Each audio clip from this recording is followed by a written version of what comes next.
Hello again, grade 8s. This is the third video in the examiner feedback or examiner breakdown series, and this is the last question of your winter assessment. We're looking at question 5 now, and this was for 38 marks. Therefore, you should have spent between 30 and 40 minutes on this question because it's a big question.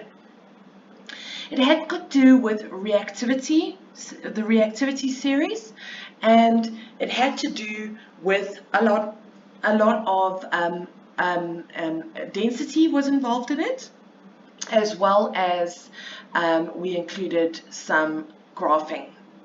So the magical ring from Mordor has survived fire, ice, snow, and water. It is still intact and has not lost its luster and golden shine. Why do you think the ring has survived different kinds of environment and remained unchanged for thousands of years? So before you move on to the next part of the question, ask yourself the different kinds of environments, and the fact that it is unchanged, right? That is your clue right there, grade 8s. And it asks you to explain your answer fully by referring to reactivity of metals. So you know that that's one thing that you have to do.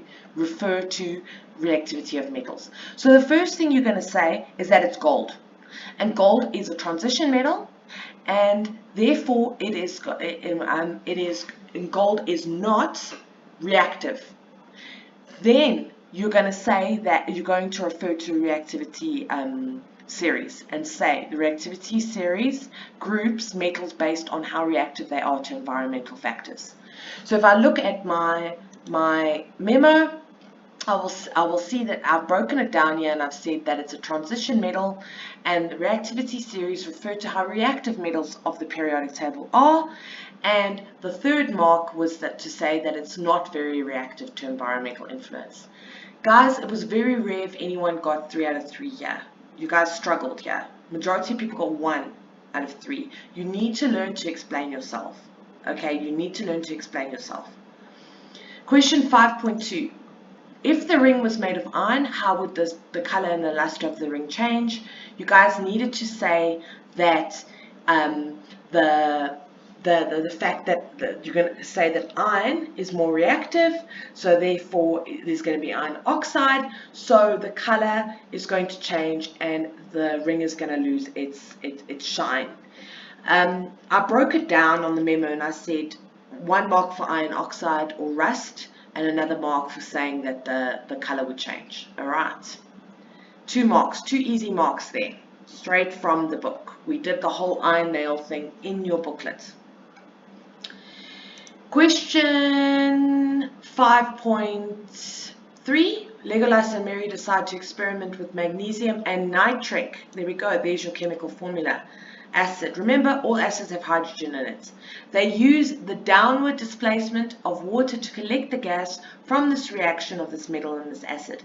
Explain how the downward displacement of water is used to collect the gas.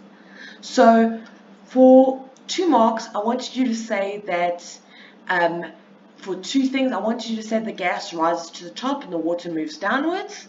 You could have also said that the gas and the water don't mix. There's quite a few options there.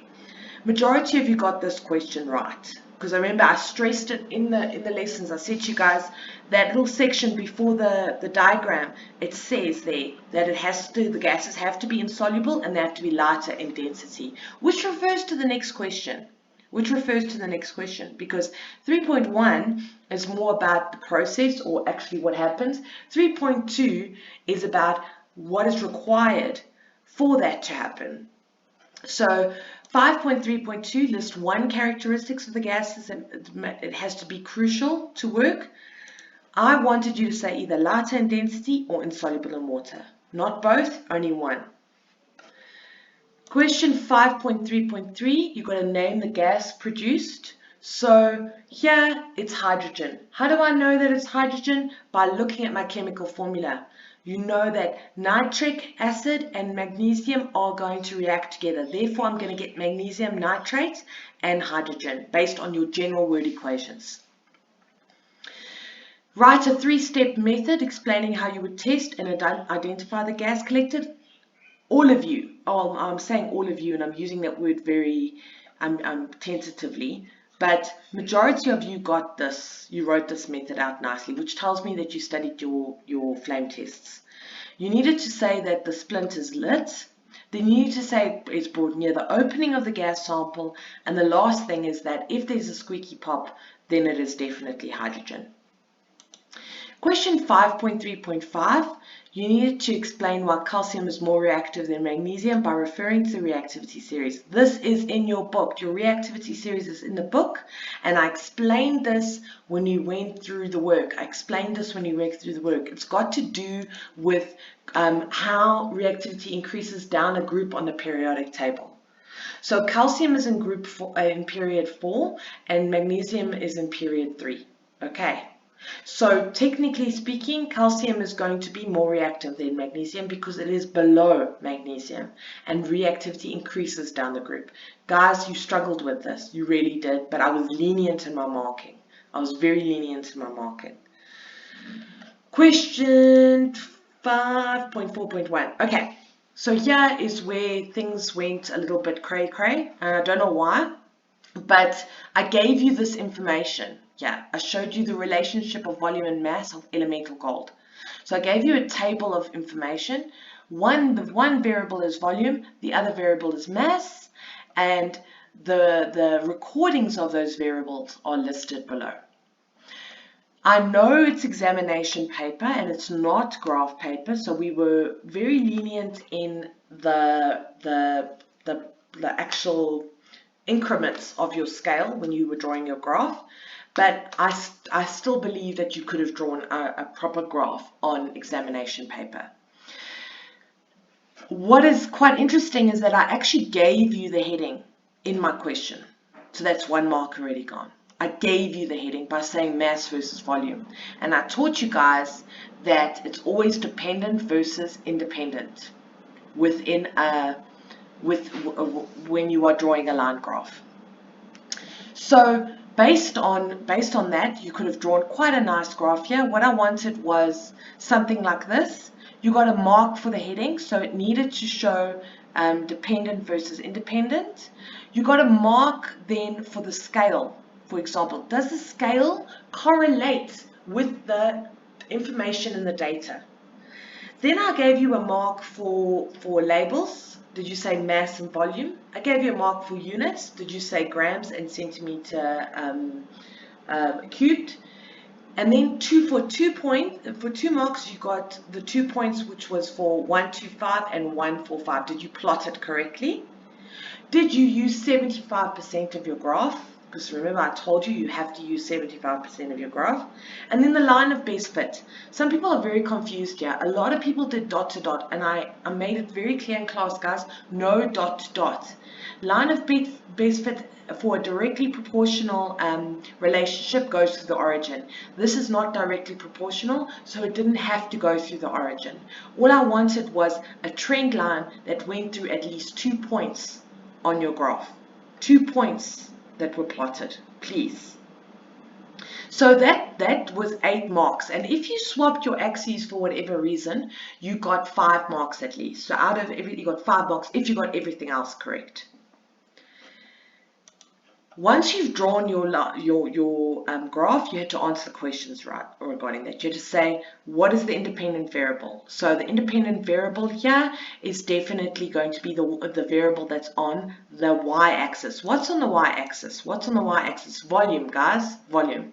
And it's in your heading. Volume is your independent variable. And there we go, I've given you a mark again. What type of correlation relationship is this graph? So it's not directly, but it is proportional, and it is a positive relationship. So if you said the following, if you said directly proportional, I still gave you 2 marks. If you said proportional as one variable increases, another one increases, I gave you 2 marks. If you said positive correlation, I gave you another 2 marks. So this was basically giving you guys marks for this question. Then we go into the actual calculations now. I wanted you to calculate the density of gold using the last 2 points. So that means you needed to use these points. That's 2 points. Last 2 days, that is 1 point, that's another point. So for this one, for the answer, I wanted 2 calculations. If you gave me, so one would be, the answer would be 41.38 grams per centimeter cubed. The other one is 40 grams per centimeter cubed. So if you gave me 1 calculation, I gave you 2 out of 3. If you gave me 3 calculations, I gave you, 2 calculations, I gave you 3 marks. So that was the first thing you had to do. Then you needed to, now this question, 5.4.5, is quite extension based, right? I understand if this was tricky for you. So when it came to the marking, we were very lenient. Gollum steals the ring and replaces it with a fake one with a volume of 2.3 centimeter cubed and a mass of 95. Explain by using your answer how Frodo would be able to prove the ring is fake. So you would take that answer of particularly the 40 grams per centimeter cubed. You take that answer, right? Okay? And you would compare that to the answer of what you would get using the new values that you would have. That's what you would do. So you got a mark for formula and substitution for the new values. You got a mark for the answer, and then you got a mark for explanation. Okay. And all you had to say there was that the fake ring is definitely more dense than the real ring. There we go. Question, so I understand this question was a bit tricky for you guys, but we marked leniently. Question 5.5. Question 5.5, I want the density of water is 1 gram per centimeter cubed. Explain why the magical gold ring would sink to the bottom of the lake. So it's pretty straightforward, guys. All you had to say was that it is more dense. That's all you had to say here, and you got 2 marks. Straightforward, this one, because 1 is definitely far less than 40. If Bilbo Baggins wanted to measure the volume of the rose quartz pendant beloved by the elves, which method would he use? So we show you a picture. We show you a picture of the pendant, which means that you can see that it is an irregular shaped object. So I have to use what? The Eureka method or the measuring cylinder here.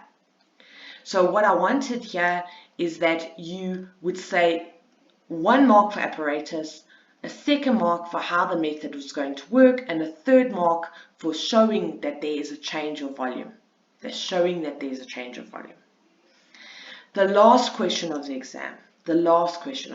So can you guys see a lot of the answers or a lot of the clues are in the questions, and you have to read very carefully. Bilbo and Frodo are leaving Middle-earth with the elves. The white ship is large and made of wood. By referring to decency, explain how the ship floats on water. This last question for 2 marks, we were very lenient. Here, I wanted 2 things.